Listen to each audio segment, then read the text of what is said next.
cette vidéo, nous allons voir l'activité devoir. Pour cela, nous allons commencer par activer dans le cours le mode édition, puis ajouter une activité. Et sur ce panneau, je vais choisir le devoir. Je commence par lui donner un titre, une description. Je peux afficher cette description dans le cours. Je peux ajouter des fichiers médias ou autres.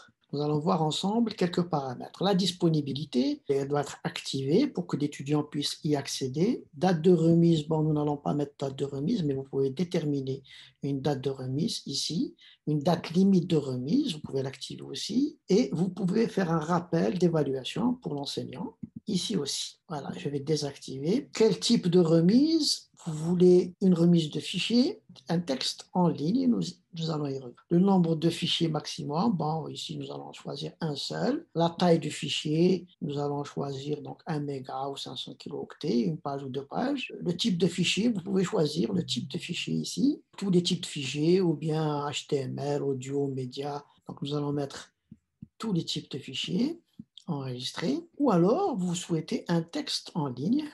Alors, si vous souhaitez un texte en ligne, vous pouvez choisir le nombre maximal de mots à raison de 20 lignes par page et de 10 mots par ligne. Bon, nous allons dire 250 mots pour une page. Le type de feedback, si vous souhaitez donc mettre un feedback, voilà, donc vous cochez les feedbacks par commentaire ou bien une annotation de PDF si vous souhaitez. Un commentaire en ligne, oui, on va pouvoir commenter en ligne.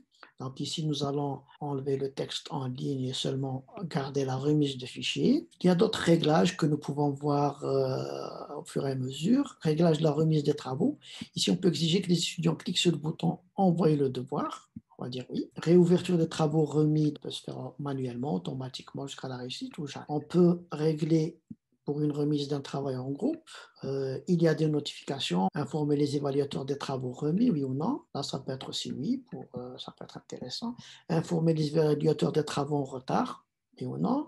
Réglage par défaut pour notifier les étudiants aussi. On peut donner une note sous forme de points. Okay. Vous pouvez faire une évaluation à l'aveugle sans voir le nom des étudiants. On peut cacher l'identité des évaluateurs pour les étudiants et on peut utiliser les flux d'évaluation s'il y a plusieurs corrects. Voilà, nous allons enregistrer et revenir au cours.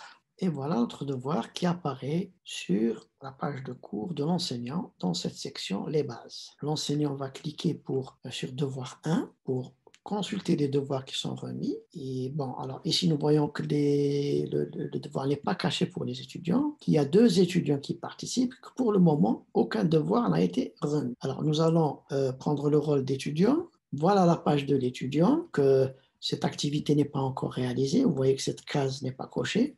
L'étudiant va cliquer. Il n'a fait aucune tentative de remise. Il n'a pas encore été évalué. Il va ajouter un travail.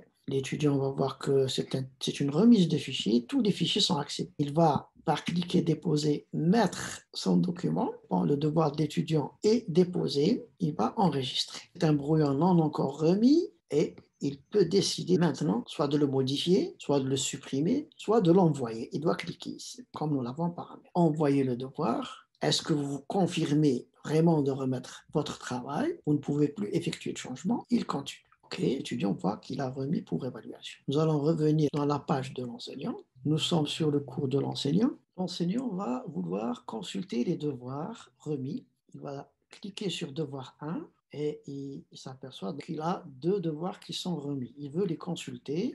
Voilà les 2 devoirs qui ont été remis, l'étudiant numéro 1 et l'étudiant numéro 2. Il va noter le devoir remis. L'enseignant va choisir le document évalué. Il voit ici. Vous avez choisi d'ouvrir ce document. L'enseignant va pouvoir consulter sur la fenêtre de gauche, qui comporte 2 pages. L'enseignant, après lecture, va le noter et mettre un feedback.